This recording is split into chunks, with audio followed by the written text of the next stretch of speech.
Welcome back to the second hour of the show with no name for the Ides of March 2013. That's March 15th for those of you who didn't pay attention in Latin or Shakespeare class. Our history class, they used to cover Rome. Really? Global history. Yeah. Okay. Stu Palzak does. Time out, Mr. Educator. Let's go back to 1974. I think spring of '74. Yeah. I'm a substitute teacher at what became your high school. You weren't there yet. You were out teaching the Indians someplace. Yeah. Or no, you didn't graduate from college. Just graduated from college. Finished my student teaching. Yeah, and so I get a long-term assignment because one of the English teachers got sick, and what had been scheduled for that quarter was a unit on. These are Regent seniors, mind you. A unit on the poetry of rock and roll lyrics. Okay, contemporary class for that time period. A contemporary class where you could study things like the deep hidden meaning of. I'm not kidding. Duke of Earl, Duke of Earl. Sounds like a class that Gene Lees might have written. Well, okay. Well, who cares who's calling? People should know by now that this is the hour we tape the show with no name, record it, whatever. So I'm looking at this. I said, there's no way I can teach this. I was an English major up until the last week of my senior year of college. There's no way that I'm going to teach rock and roll lyrics as a serious course. So I asked her. I mean, we used to do Julius Caesar as freshman year or sophomore year of English class. Yeah, because I think freshman year we did Merchant of Venice. Or some people did Romeo and Juliet as a freshman year. We did Merchant of Venice, and then second year would be Julius Caesar, then Macbeth, and then Hamlet. Well, turns out these kids had never, the Regent seniors, and they had never done Julius Caesar, which I thought was kind of startling because it's an easy play and it's just loaded with good stuff, action stuff and great quotes, and you get a lot of taste for Shakespeare without being turned off by it. So, and I had the additional advantage of having my mother's English notes in the attic, and all her tests on Julius Caesar and all this stuff, and I had the Orson Welles recording of the Mercury Theater of Julius Caesar and all that stuff. So I'm all set. I've got the lecture. My mother had already written out on the history behind it, and Regent seniors, mind you, these are the smart kids, right? Now we're talking a generation ago, but the smart kids. I'm giving the whole background on the play, and a kid raises his hand, and he says to me, Mr. Going, was Julius Caesar a real person, or did Shakespeare make him up? You hate it when you get stumped, don't you? Yeah. How can you be a 17-year-old senior in high school, or 18, and not have a clue as to the answer to that question? Obviously, something between 6th grade and then got left out of the curriculum, all right? Anyway, it was around that time I sent a memo to the principals suggesting that if you're not going to teach Latin in the schools anymore, in which case you would have learned about Julius Caesar and the Gallic Wars, there are certain things that maybe you could do as electives or as part of the overall curriculum, and one of them was maybe one of the quarters of your senior year of English of Latin roots in the English language, because the best benefit of taking Latin really is not being able to understand when they say habemus papam. It's understanding what a word means because you know its Latin root when you see it. And it's something like, I don't know, 25% of the English words have Latin roots, or maybe more even. not to mention understanding the plurals and basic things like that.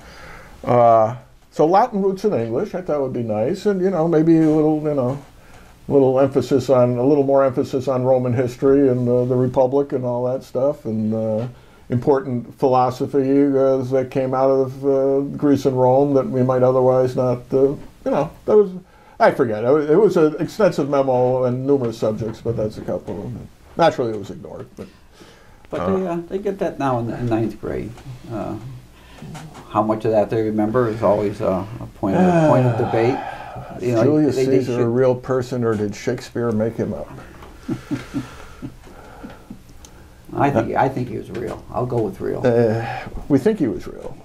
To the best of our knowledge, he was real. Yeah. You're talking about that. I know you got some important things to talk about. But several years ago, when the History Channel really had history stuff on there, they had a series. I think it was a 13-part series. It was called the History of English, and the professor, and it was astounding. I love that stuff. It was great. I mean, this English professor, went way back, and they talked. It took them 13 hours. They discussed how the language changed from the Gaelic to what it recognizable. He says there was times that people in the British Isle couldn't understand somebody else from the other part of the British Isle, and when it started to be called English, we probably couldn't even understand them today because how. Sure. Try reading Chaucer, really, which was only 1300s, right? Yeah, so 14th century, which is not really all that long ago in the long scheme of things. Yeah. It was either McNeil or Lair, one of those guys, did a series for PBS some years ago, similar, or might have even been the same one you're talking about, because sometimes they repeat that stuff. But it was great, and I remember maybe it was that or one of these more recent ones. I remember one show where they talked about how different words developed, and they actually found this valley in England somewhere where one end of the valley was populated by Celts and another by the Anglo-Saxons, and how the words merged and developed right there, right there in Hageman, or whatever. I love that stuff, the origins of word, because they tell you so much history. I read somewhere on the internet not long ago. I read kind of a contrarian look at using the language development to show that the Anglo-Saxons didn't just suddenly appear in England, that they were actually there long before we historically give them credit for, and they show this by showing how place names that should have been Welsh or Celtic Welsh or something like that have nothing but Anglo-Saxon roots to them that make no sense unless they were there centuries before. That it wasn't just a sudden invasion. It was they were there, and and more came, and because we don't know what happened. No, frankly, there's no real history of it. There's no written history, and a lot of the history that was written was. You got the Venerable Bede's stuff, which is fascinating, but not necessarily all true. It just writes down what he thinks happened. It's interesting too. Some of the early kings of England didn't speak English.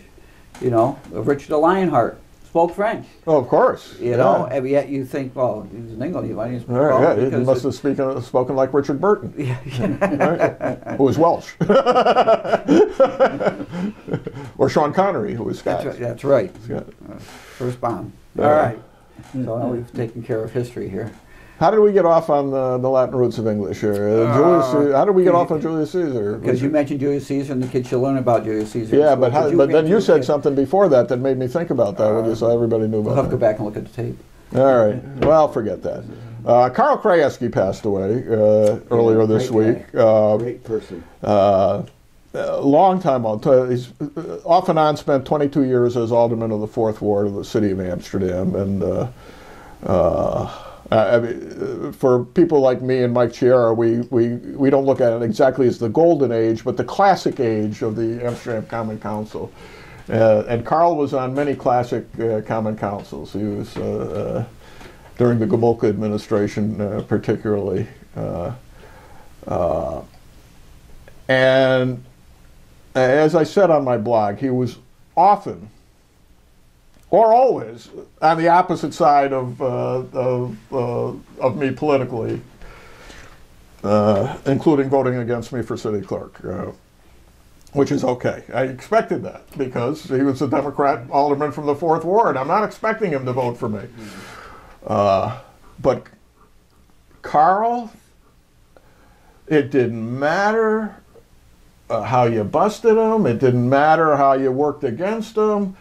He never took it personally. And you'd always get this. He'd just say, "You guys," and he'd smile and he'd take the punches as well as anybody. You know, he got beat a couple of times. Marshall Leach beat him. The noted presidential historian David Petrusha beat him. But did he ever go home and mope? No, always a smile on his face, and he'd come back there. If they want me, they want me. If they don't, they don't. They elect him again. And once you got past the really partisan issues like city clerk and vice president of the council and who gets which playground position, his interests were always the city of Amsterdam, first and foremost. Yeah. And he added a lot, first of all, a lot of institutional knowledge of being around so long. I mean, he was there 22 out of 26 years, so he covered a lot of ground. And he knew how things operated. He knew everybody who worked for the city. He knew what their jobs were. He knew the budgets. He was just a valuable resource, period. You couldn't fool him. And just when you get right down to it, a good guy. He was a real good guy. A real good guy. I only met him a couple of times. Well, we used to see him in the lodge meetings in Michael's office. Long after he'd left office, he'd come in and commiserate. And that was the only time I ever met him. Yeah. When he used to come down there. What he did for that 4th Ward Memorial Park is enough to give him a permanent legacy, because they tore down the old 4th Ward Memorial in the East End, which later became not even part of the 4th Ward, as it turns out, when they changed the wards, to build the box factory, I think. Mm-hmm.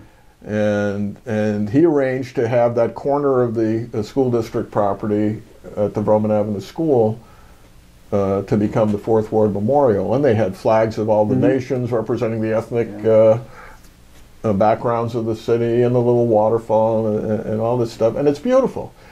And he kept it beautiful all the days of his life, because he manicured it himself. Yes, he did.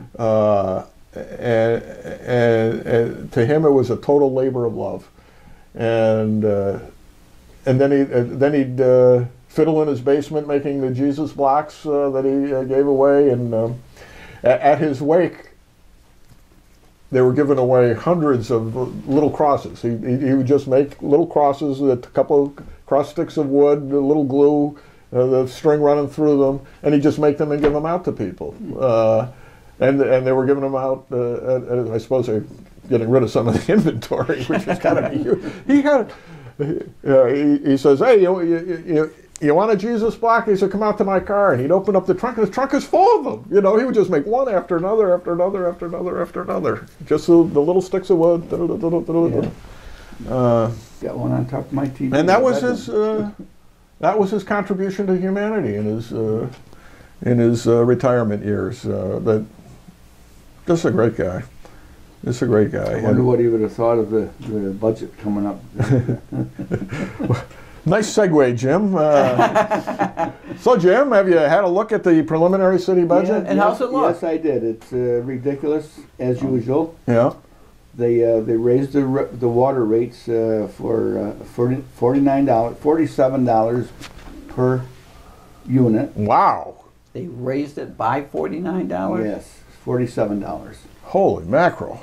So that they could Take the money and transfer it. So they could pad the water budget and transfer $700,000. Holy mackerel! They used to transfer like 400,000. Yeah, and they also did it with they didn't do it. So that's really. They're balancing the budget. Yeah, so that's really fraudulent. Yes. On everybody. Yeah. And that's 13.59%. Well, how can they do that? They can't do it. So I don't know. Well, supposedly they can't do it. Yeah. They can't do it if somebody protests. If nobody protests, they can do whatever they want. So that's. So who's protesting? Well, Anybody in the council? So far, I haven't heard anybody. I haven't heard any comments from anybody. Well, if nothing else, you'd think the town of Amsterdam would be outraged by it. Can you imagine the meter rates? The people, the metered people in the city have to be really up in arms. I didn't look at their rates, but since the flat users rate went up that much, theirs got to go up that much. Here's my theory, and it's a very simple one. People in the city of Amsterdam built the water system. We bonded it, we paid for it, we put in the filtration plant, blah, blah, blah, blah. We now sell a lot of water outside the city, and we charge a premium rate, which we don't charge a premium well, we charge something of a premium rate. All right. We charge more than we charge in the city. Yeah. All right. So. But they screwed up so bad. Well, I understand that. But that's another issue. Yeah. That's another issue. But let's just say they're paying 1.5, whatever. They may not be paying what they should, but they're paying a higher rate than we are in the city. Yeah. Now, as far as I'm concerned, every dime of that extra that we get from the town of Amsterdam and the town of Florida residents who are hooked up to our system, and I don't know, I don't think anybody in Perth is, but assuming they were, anybody else, it shouldn't be that hard to figure out how much that is, okay? That's the figure that we should be using to transfer back into the city coffers, because originally it was paid out of general fund revenues when they built the stuff to begin with, right? At least it would go to the city of Amsterdam. Right. But they're using imaginary figures. Yes. They're just saying, how much do we need to balance the general fund, and they steal it from the water fund. That's what they did. In my opinion, they went through this budget, and they figured, well, we need this much money, we need this, and then they backed in the other figures. Right. $700,000 from the water, $90,000 from the golf. Those are the only two interfund transfers that I can see. Yeah. 90,000 from, and the 90,000 from the golf? Yeah. Into the general fund? Into the general fund. Yeah. Now, is this the Obama School of Accounting and Accountability? No, it's. Well, they don't do anything by economizing, right? No. There's no economy. There's just raising. So I understand some people are getting raises. There's 9 specific raises in there that are outrageous. So over and above contract raises. Yeah, 15% for this one, 17% for 20%, 120%, and 100%. I mean, I wanted to bring the sheet with me, and I left it on the table. Well, that's all right. We can make it up next week. But we're going to have to, because this is really ridiculous. But there's a meeting Tuesday. Yeah. So we're going to see. And I mentioned the raises on the radio the other day, and I didn't have the specifics in front of me because I had 60 pages there, and I said I'll get back to you with them. So the following day, I'm going through the budget for these raises, and on my front door, there's attached a sheet. Somebody already did this, and they went specifically from page this, and they went down all 9 of the raises, and that's what I wanted to bring. So somebody went through this and they left these at City Hall, this sheet at City Hall, asking people to justify these raises. Now, I heard that there was one in the DPW that says to be announced at $50,000. I shouldn't mention the number because the number doesn't stick with me, but to be announced as a supervisor in the DPW. What's to be announced? They're This creating a creating a position? position. Okay. And I think it was 50,000, 51,000, something like that. The people at DPW. The engineer wasn't making that when I started. No. The people at DPW who were in charge claim that they know nothing about this position. It's possible. That's altogether possible. Yeah. And you know, how can I justify it when I didn't know it was there? and as far as he's concerned, it shouldn't be there.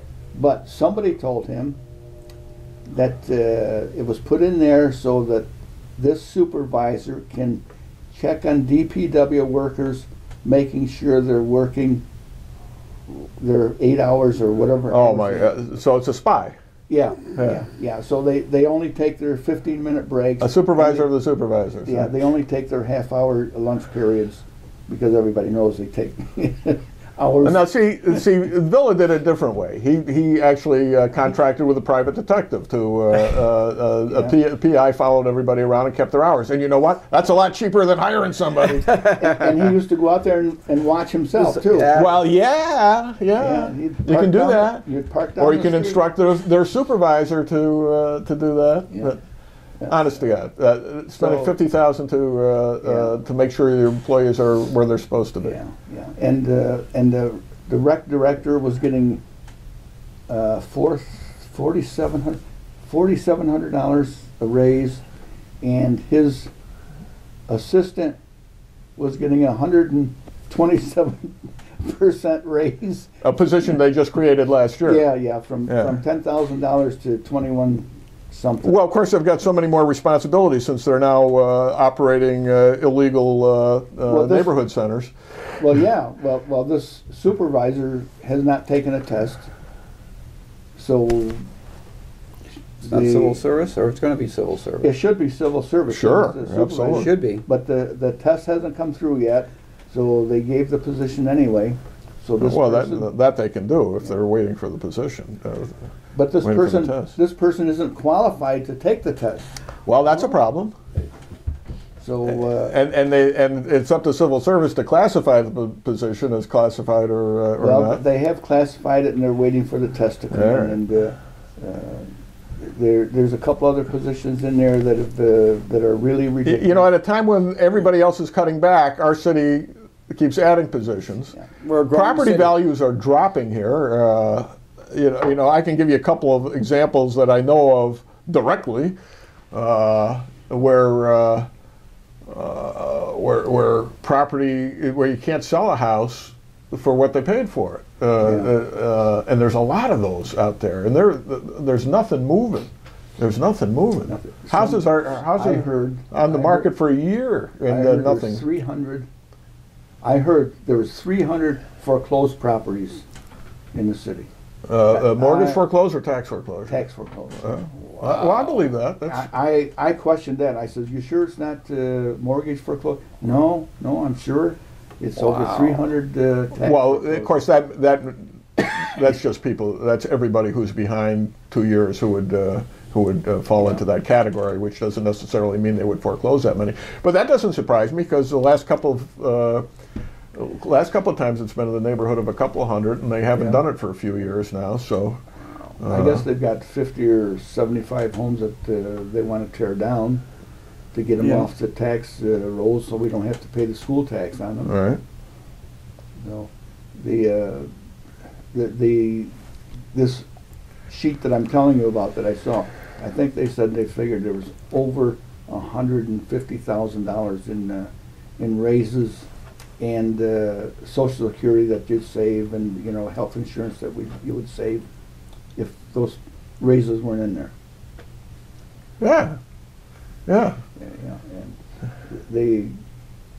And And the one sheet on the thing is the premium equivalent of the employees, and I think that is somebody said it, called the radio station, said that was insurance. It was an insurance thing.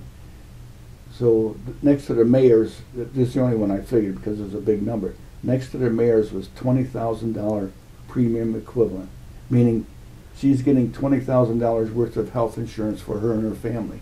Which, but that's the cost of the policy. that's yeah. That's if she had to buy it out of her own pocket.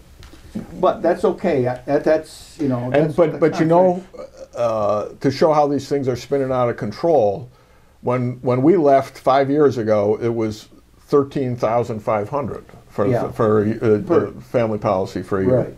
Right. Who are you guys through? And that was double what it was 10 years earlier. Yeah. That was self-insured through. Yeah, it's a self-insured thing. So it's that's why they say it's a premium equivalent, because you can't really equate it directly, but that's Empire. If they were to take a what do they call that when you're allowed to pay for it yourself for 2 years after you leave, whatever. No, it is. it's Cobra. Cobra. If it's a Cobra, that's what you would be paying. And of course, it's. As a self-insurance thing, I mean, there's a cap thing, where you do buy actual insurance to cover if it's more than $1 million or whatever. Yeah. But it's, as self-insurance, it's based on what you're spending, what the actual costs are the previous year of the medical tests and whatever. So that's what happened to Fonda. The Fonda School District was self-insured, and they got hammered with 2 or 3 big claims through. They were doing chemotherapy and things like that. Right. And that almost bankrupted the school district. They weren't part of the consortium that. The other HMF BOCES schools are part of that, bought their policies with Blue Cross Blue Shield, and it just killed them. Well, that's why you got to balance these things. You got maybe you're better off being self-insured, but there's always you got to insure yourself. The school district has to insure itself against catastrophic illness, because if you don't, you're out. You're out. Maybe there won't be any this year, and your premium goes to waste. But hey, other years. That's why they call it insurance. That's right. Because you're always betting. Yeah. I mean, you could go without it. You say, okay, we're not going to set any money aside or whatever. But you can get killed. Maybe nobody will get sick this year. That'd be great. I wouldn't bet on it. But don't bet on it. That's right. It's going to be interesting Tuesday. So what are they doing Tuesday? Is this a budget meeting or is it a regular meeting? I think it's a regular meeting, but they should be talking about the budget, because they kept saying that they didn't have a budget to discuss a week ago.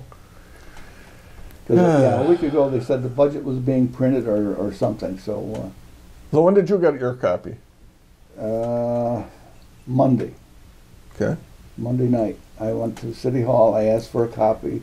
It hadn't been printed yet. It wasn't even on the website, and they said by afternoon it would be there. So I went home, and in the afternoon it was. Oh, so you took it off the website? Took it off the website. Okay. Now it isn't really all that hard to put it up on the website. If you already have it, it's just put it there. They said it was at the web master to be put on the site. So gone home, and by the time you get there, maybe. So we're paying a webmaster now on this. We've been paying. We've been paying. I think they're paying $20,000 a year. Insane. Don't quote the number. But seriously, any high school kid could do that. I mean, I do it every week on our website. We change it every week. You know how hard it is? It ain't hard at all. You press a couple of buttons and the information's there. You add a. Well, you got to have somebody. Well, they got to have somebody. They said they have to have somebody there all the time to keep changing stuff, but they don't change it.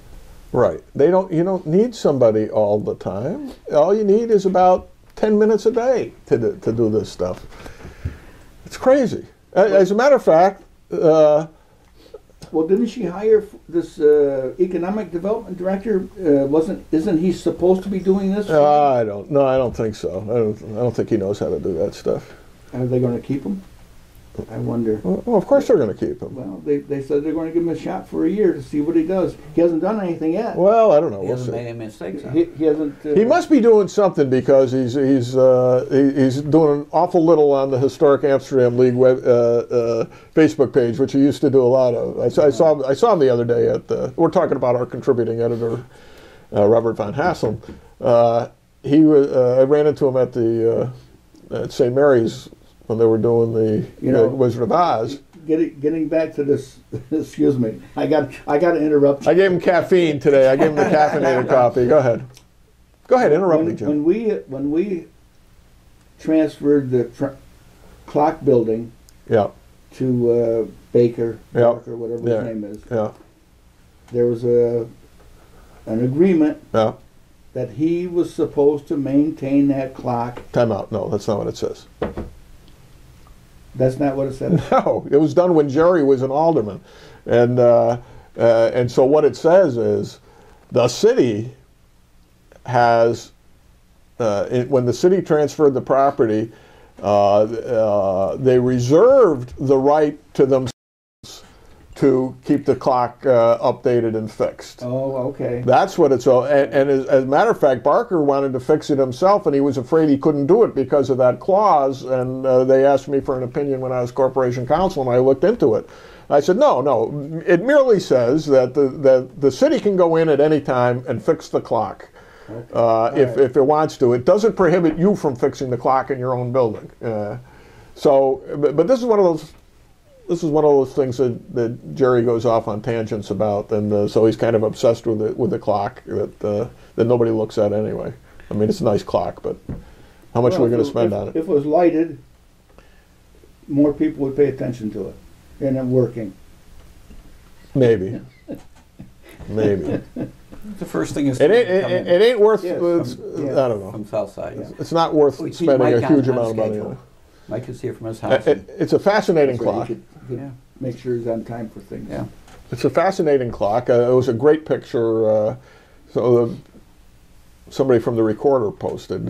Was it in the paper? Yes, I know I saw it on Facebook. Yeah. Nice of the. It's a real clock mechanism. Let's see. Well, years ago when they first tried to fix it, they said that they brought someone in, I believe, an expert on those clocks, and it was quite extensive to repair it. Well, we did repair it. It was working for a while back in the Duchesne administration. It was working before we sold it. It was functioning. It was working before it didn't work? Yeah. They actually had to, if I recall correctly, they actually had to manufacture some parts for it. But people who know how to use machine shop stuff were able to do that. Yeah. Different gears or whatever.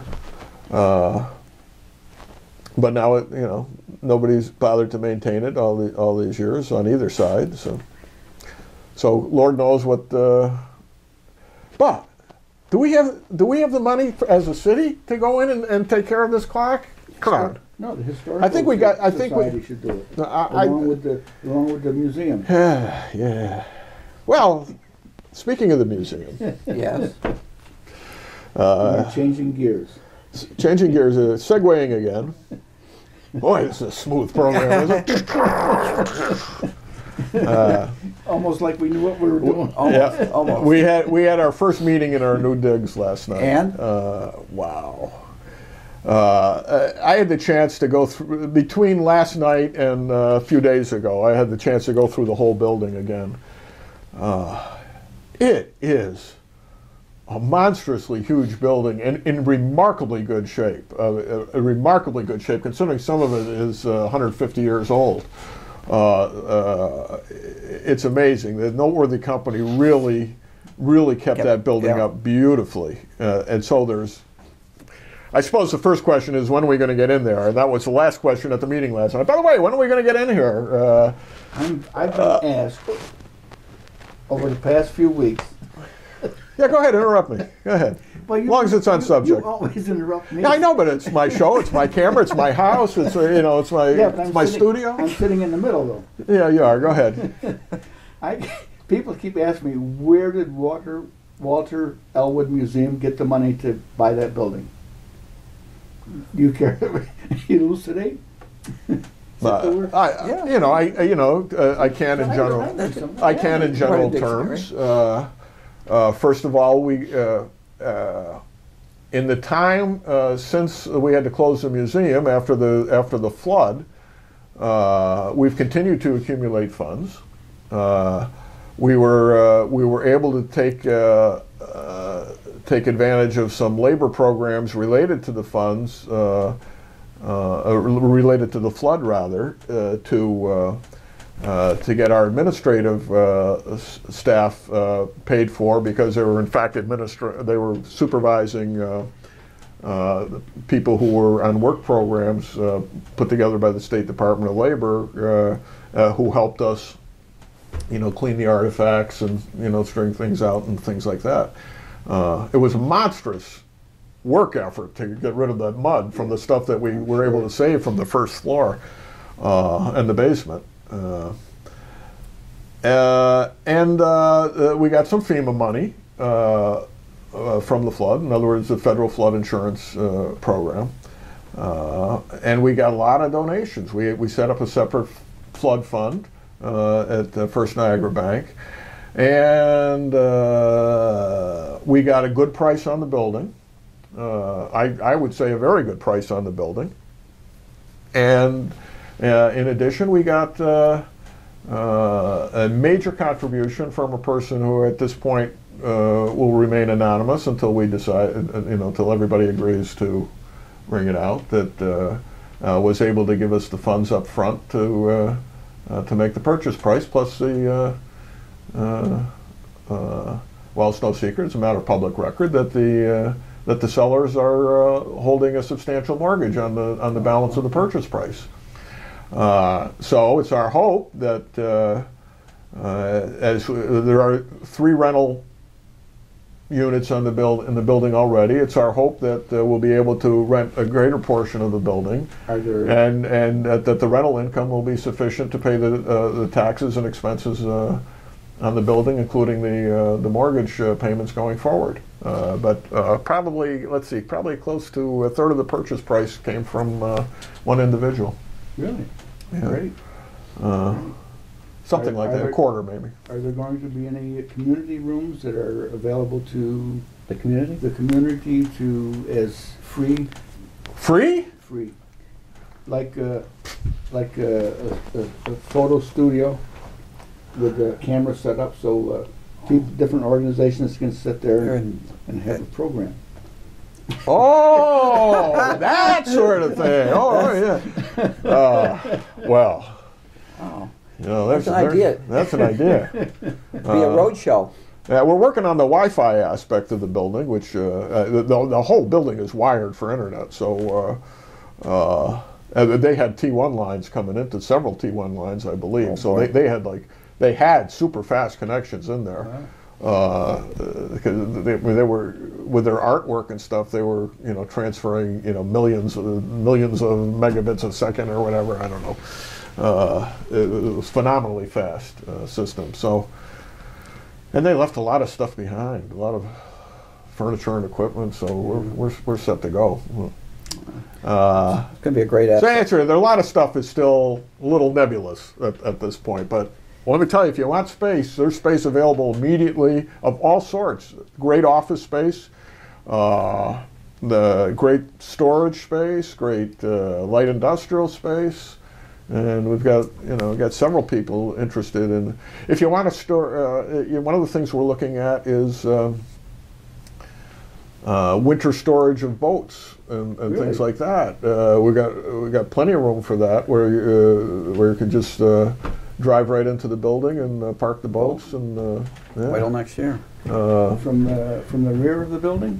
From the Prospect Street side and that wing. Yeah, there. there's a loading dock there. There are loading docks. There's sort of like 4 loading docks in the building, but there's a place you can ramp easily and just drive right into the building.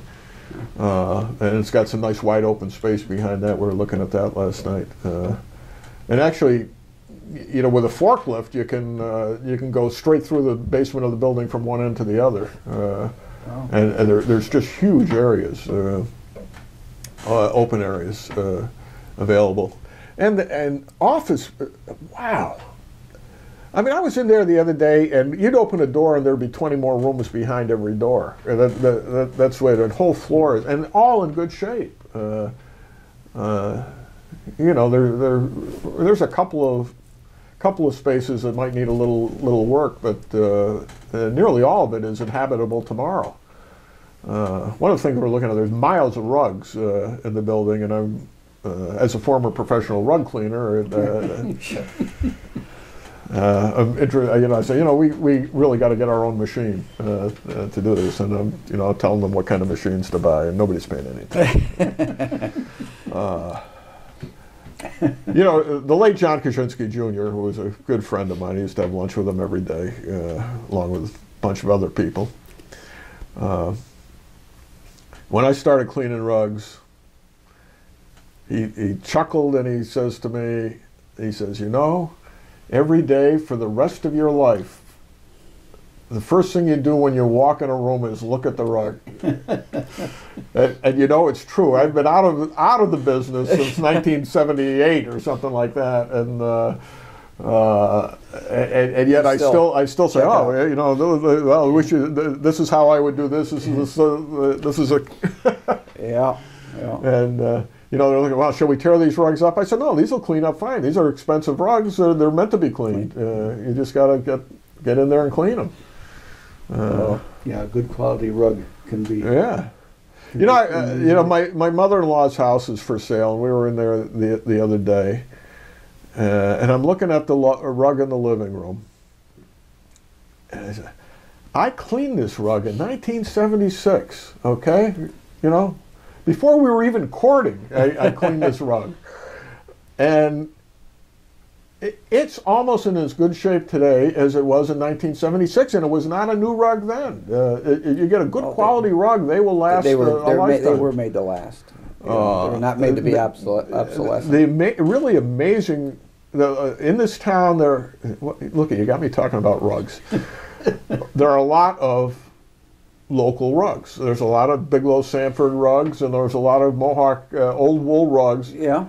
With the designs and everything else in them. And I found that those ancient wool rugs, given the right treatment, would clean up magnificently. They would look brand new every time you cleaned them. They're made to last. And you had to use a softer solution on those. You used the blue label instead of the red label. The red label had a higher pH and was good for the synthetics, but if you want the natural fibers, you use the low pH. Boy, I loved that. I was very happy as a rug cleaner, and then I decided to go to law school at the same time. Yeah. And now you're talking with us. And now we're talking with you guys. But you know, about the rug business. There you go. Law school, especially the first year, is very intense. You're being grilled all the time. You're being taught to think like lawyers, and you got a tremendous amount of reading every day to be ready for the next class. And coming home from law school and going out and cleaning a rug was a great way to unwind. You know, just fill the thing with solution, back and forth. You don't have to think about it. Just, a little chit chat with the housewife or, you know, whatever. And then, you know, go home. It got rid of the tensions of law school. So anyway, so that's my advice. If you're going to law school, be a rug cleaner. Be a rug cleaner. Yeah. It's great. Anyway. Let's see, what else? No. Well, what were we off to when we started talking about? Oh, the museum. Okay. Yeah, museum. So basically, we've got a lot of the bad rugs ripped up. We're putting new rugs in. We've started the painting.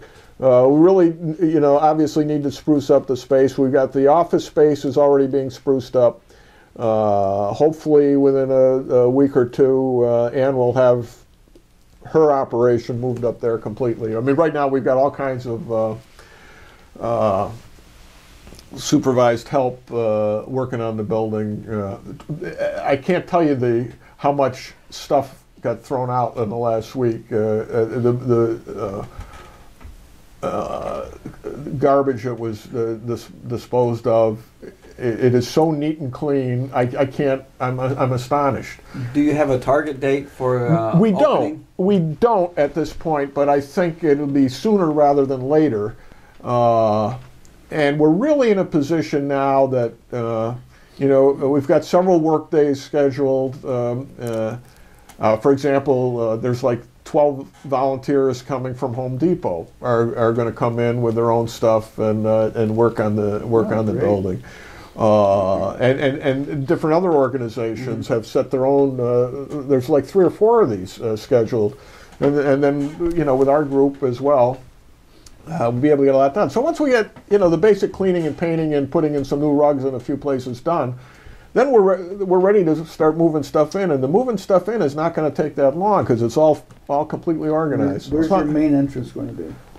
It'll be the noteworthy main entrance On Church Street. on Church Street side. Yeah. The upper side of the building. Well, no, in the middle of the building, in the the oldest part of the building, the stone Sanford building.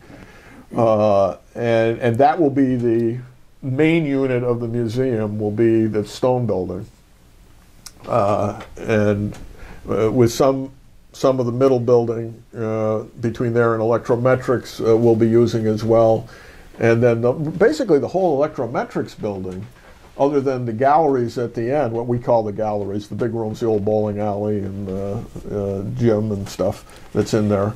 We're going to use those for like art exhibits and things like that. There was a bowling alley in there? There was a bowling alley there in the 50s, yeah. I don't remember that. Yeah, on the second floor. I remember that. At the far west, eastern end, northeastern end of the building. No, I didn't know that. No. It's now a gym.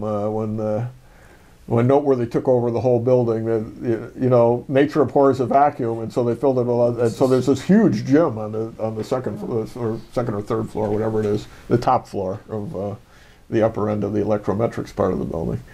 But oh my God, the space in there that's available! You can move whole businesses in tomorrow and never notice. It's too late for me. My business tanked this year. It did, huh? Yeah. Really? Haven't gotten an order in a year. Wow. But maybe you just got time in your hands now. Yeah, well, I'm building another chair. Oh. Well, maybe you should go into the oven business. Well, I made some Easter bread last week to give it a test run in my oven. It came out really well, I thought. Elaine wasn't too happy because the crust was a little too thick. But the flavor and the texture was perfect. So you're making and eating Easter bread 3 weeks before Easter? Well, I had to check it, make sure it worked. That's right, you only got 2 weeks to go. So now next week I got the formulas down, so we'll make my Easter bread, my 20 loaves of Easter bread. Which reminds me that the torch has been passed to a new generation. Yesterday, the day before yesterday, I think, I forget. Anna was doing her mother's old job and making the Irish raisin bread for St. Patrick's Day. Which is Sunday. Which is Sunday. And, day after tomorrow, if you're watching this today, or whenever, or yesterday if you're watching this on Monday. But no matter when you watch it, it's still the 17th. It's still the 17th of March. Right. Now, we were talking about Father Guido Sarducci earlier. Yes, we were. I think on the first hour. And he had this great routine he did about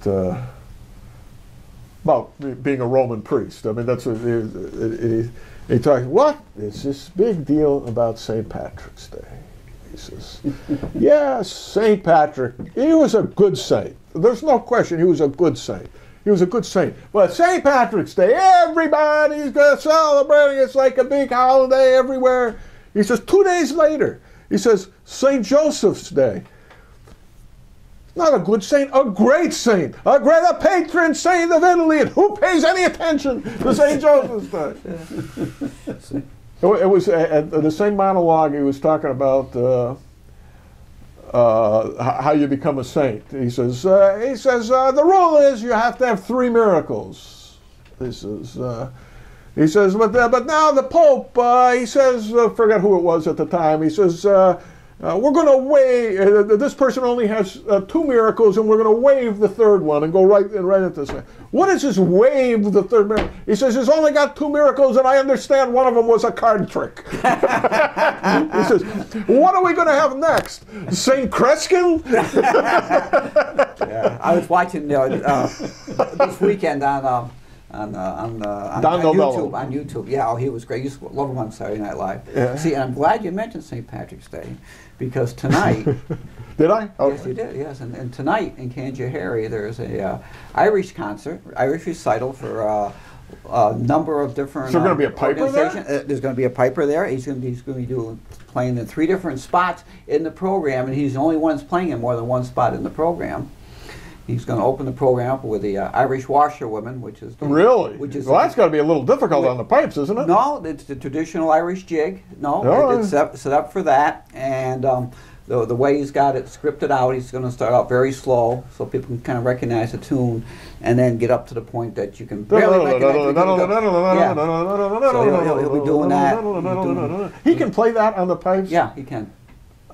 We got to get him in here and record that. That's fantastic. Well, yeah, he can do Irish Washerman on the pipes. Then he's got 3 other jigs in the middle of the program. We're talking about the great Misha Murdoch, who, when he's out alone, goes under what title? What's his? The Stonehouse Piper. The Stonehouse Piper, and he's, of course, a member of the world champion Scotia Glenville Pipe Band. That'd be perfect at the Stone Building on Church Street. Yeah, that's right. Yeah. That's right, for the dedication. If we had a studio up there, it'd be perfect for we could that's right. Building. Let me tell you, we got rooms for a studio up there. There's no doubt about they that. got I think there's 11 or 12 performances tonight in Kanjahari, all Irish, of course, and it should be a real good time. They did a nice Christmas program up there. Then tomorrow is the big Albany St. Patrick's Day. Oh yeah. That's always it's a going to be a huge little one. nippy tomorrow. Is it? Yeah, it's a little nippy. And then Sunday down there? Yeah, the band is playing there, and then Sunday he's again appearing as a Stonehouse Piper at O'Toole's Irish Pub in Albany. He'll be playing at approximately 1 o'clock down there, and that's one of the times which is great because he is playing for his dinner. We get a free dinner for his performance, so we all benefit from that. And will you be getting anything in addition to dinner? Depends on my wife feels. I don't know. Sometimes I get more than dinner. By the way, we had a Meet the BF. How was that? Here last Friday. Did he pass muster? Oh boy, did he pass muster! He came bearing gifts. Oh, gifts are good. A 6-pack of gluten-free beer. You'll see it on the back porch. Yeah, I keep it cool. His mother is has a I don't know, cattle farm or something, or a dairy farm, whatever. And so I got a little over a pound of really fresh hamburger. Well, it's frozen, but it was frozen fresh. And high quality. Fresh frozen. As a matter of fact, it was almost too high quality. It was more like steak burger, you know. Good. Yeah, it was excellent. And and then Louisa was home for the weekend, so she got... what did she get? Oh, Cadbury Easter eggs, and the wife got something really great. What the heck was it? No Peeps? No Peeps. Oh. I've forgotten now. He brought something really nice for the wife. So that's good. No, he passed it. Definitely passed it. I tell you, there's no way to ingratiate yourself into a family and then bring the right kind of gifts. I had a girlfriend in New Jersey. Her father was a pilot for Pan Am, and he drank scotch. So I always brought him a bottle of Finch scotch, thought I was great. Mom wasn't too keen about me, but he thought I was all right. Well, that's that's the way things work. Yeah. But that's great. I remember bringing a 6-pack of Heinekens to Herb Thakra back one day when the girls were down in New York on a bus trip, and so I just drop in on him with a 6-pack of Heinekens, and we were hitting those all afternoon, and then all of a sudden we get a phone call, and the buses arrived like an hour earlier than I was expecting. So I hadn't gotten around to the purpose of the visit yet. So I haven't had Heineken since. I ended up engaged after that experience. But, and I kind of mentioned it in passing, but we had the Wizard of Oz last weekend at St. Mary's. what a wonderful production. I mean, this is elementary school. You don't go in expecting too much. And of course, our Laura was a Munchkin, of course. And the kindergartners as Munchkins. And she was also not only a Munchkin, but a member of the Lullaby League. So she did her just cute as a button, you know. She was having such a good time up there. Phil Vicinanzo's daughter, whose mother is a Megna, played Dorothy. And holy smokes, what a talented! I don't even know what grade she is. She's not. I don't even. She's not even an 8th grader. She's like 6 or 7. And wow, what a voice! What presence! Acting skills. It was quite incredible. I mean, she sent chills up my spine with her opening number, which, of course, you can imagine what it was. But it was a kind of an oddball production in that, up until the time they leave the Munchkin land, you're basically doing the movie version of The Wizard of Oz, and all of a sudden it slips into a completely different script with different songs than you're expecting, and they were all good. They were. I don't know what the source of the songs were. Of course, The Wizard of Oz itself is in the public domain, so you can do whatever you want with it. Sure. Well, I don't know if stealing the Harold Arlen Harburg songs is okay, but who cares? It's elementary school. But it was good. It was, you know, one of our old friends, Mary Magdalena Watson, played the Cowardly Lion, and we've known her since she was born. She was adopted into a family of friends of ours, the Watsons, believe it or not, who were Irish dancers. And so Louisa was Irish dancing, and Kate Watson was one of the assistant teachers. She now has her own Irish dancing school. So we've known this girl that we used to babysit for and everything else, but, you know, haven't really seen her much in recent years. And she was absolutely terrific. You know, she'd forget her lines once in a while. It didn't matter. She was just so happy-go-lucky up there. It was just a joy to watch. And Matt Cinquani was there opening night, who, of course, famously played the Cowardly Lion when he was in high school. Yeah, with Bert. Yeah. You know that story? Because it's almost like the plot of a bad movie. It was Jeff Miller was supposed to play the Cowardly Lion. I remember Jeff. And Michaela Riccio, who played the piano in this production, was Dorothy. She was a junior at the time. John Allen was the Tin Man. He was a junior, who, of course, went on to be TV guy. Bobby Tolson, who went on to play some off-Broadway stuff, was a Scarecrow, and Jeff Miller was Cowardly Lion. Well, Jeff breaks his leg like a week and a half before the show's scheduled to go on. He can't do it. He can't do it at all. And Matt, who had never been on stage in his life, and it's basically a shy guy, you know, he's not as outgoing as other folks. He's not an extrovert. They come to him, Bert comes to him and says, Matt, if you can't do this, if you can't play this part, I got to cancel the show. And they talk him into it, and Johnny Allen and Bobby Tolson actually take him out of class, I think, and said, "Look, you got to do this. You got to do this for us. You got to save the show. You know, you may be going in there a youngster, but you got to come out a star." You know, and he learns. He not only learns the part in a week and a half, he totally steals the show. I remember being there on opening night, and it was the most, because we'd all known Matt, you know, he's a quiet guy. We all know. And obviously he comes out there, and there isn't a shy bone in his body. He just, you know, he does that If I Were King of the Forest, and you get to transform yourself on stage. It was out of this world. Out of this world. And he stole the show from all these essentially professionals from beginning to end. You know, they all went on, the others all went on to relatively prominent careers. Michaela had been on the stage since she was a kid with the Singing Riccio sisters.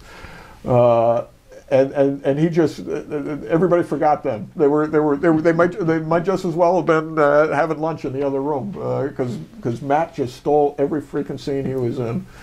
It was a wonderful production, and of course he went on to be in a lot of shows, stealing a lot of shows, and then a director himself and music teacher and such. So he's still working? Is he still in the district? Oh yeah, sure. He's at the middle school. Yeah. He directed the Christmas concert and everything up there. Yeah, He lived in my house before we bought it. Yeah. Is that right? Yeah. He lives over on Market Street. He was for a couple of years. He did music at St. Mary's. Hey, we're doing a show here, and put on the most elaborate Christmas shows.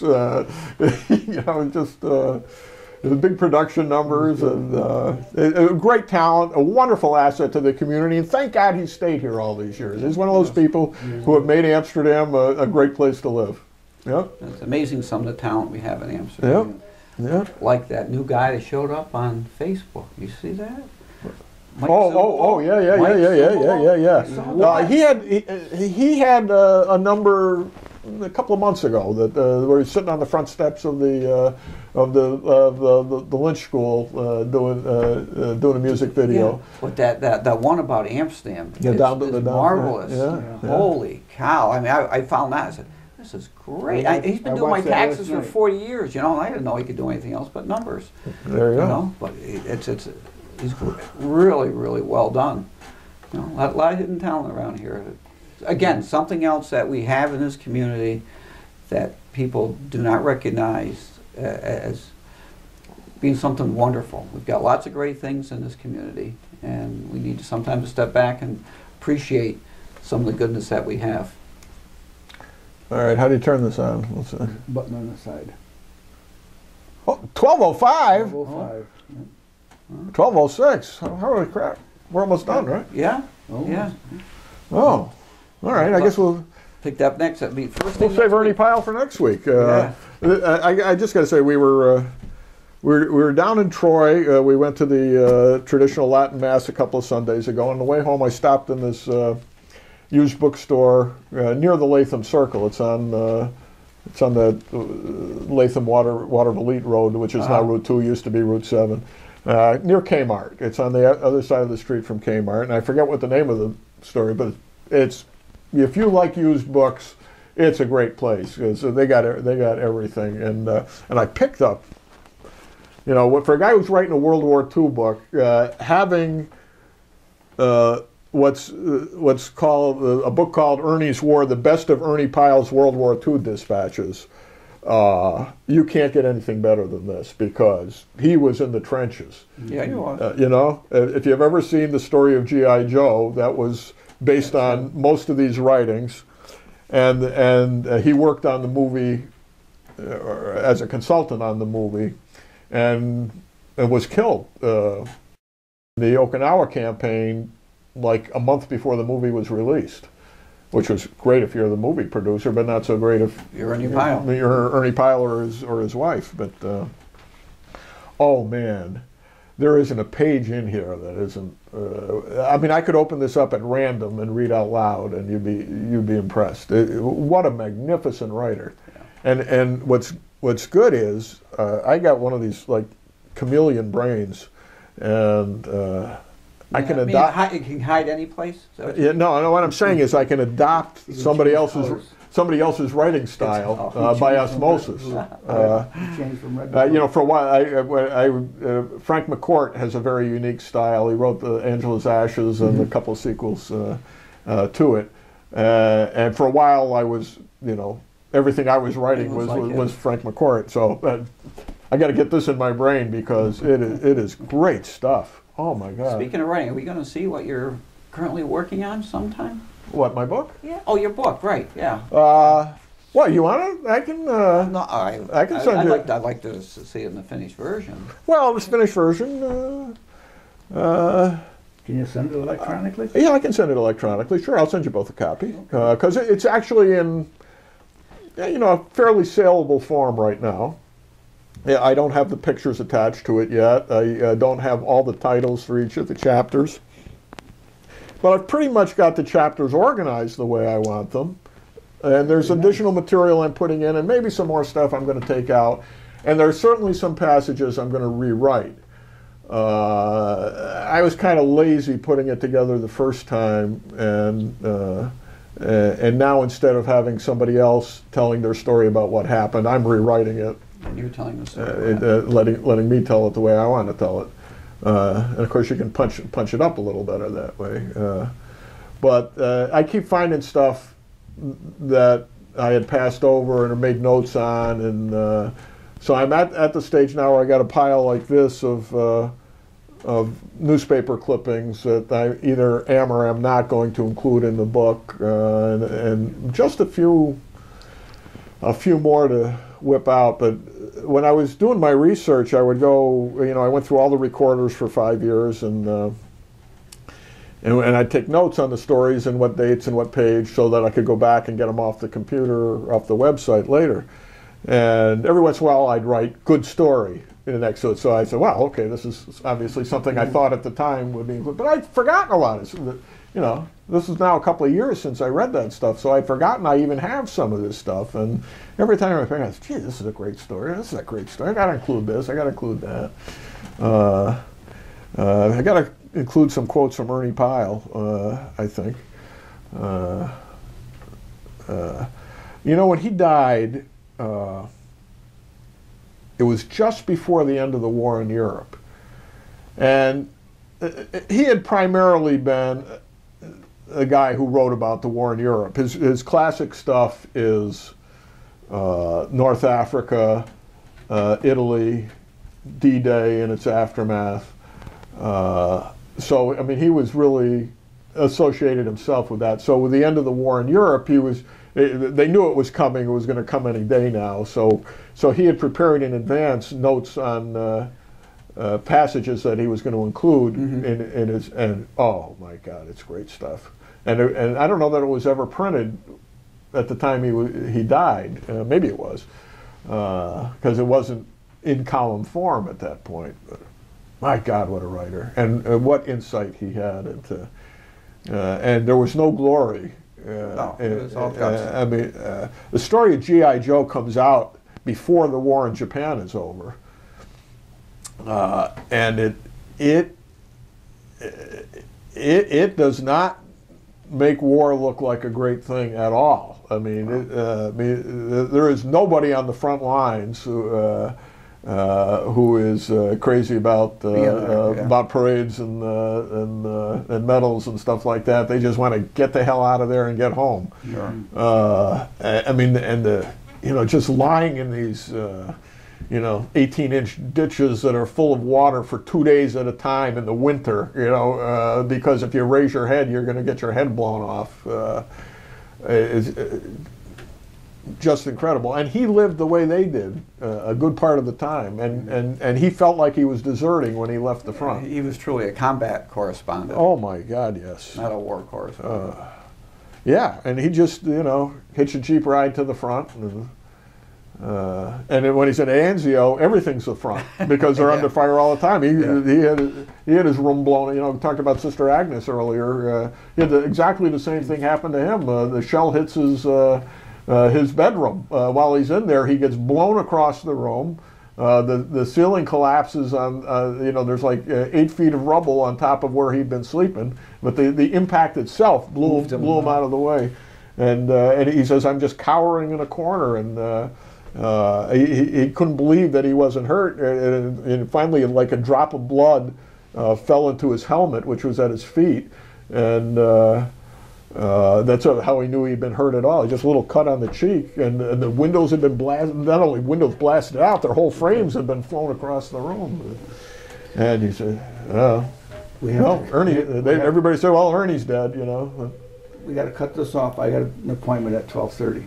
Well, okay then. Not that I want to cut it. Anyway, we're going to talk more about Ernie Pyle next week in World War II, and whatever else comes up between now and then, including the budget meeting. So anyway, This has been the show with no name. I'm Bob Going with, what's his name, Nicosia, Jim Nicosia, and Gavin Murdoch of the Greater Amsterdam School District School Board. Both of whom have been kind and gracious enough to appear with us today. And hopefully we'll all be back next week with more of the show with no name. He's good at that. Yeah.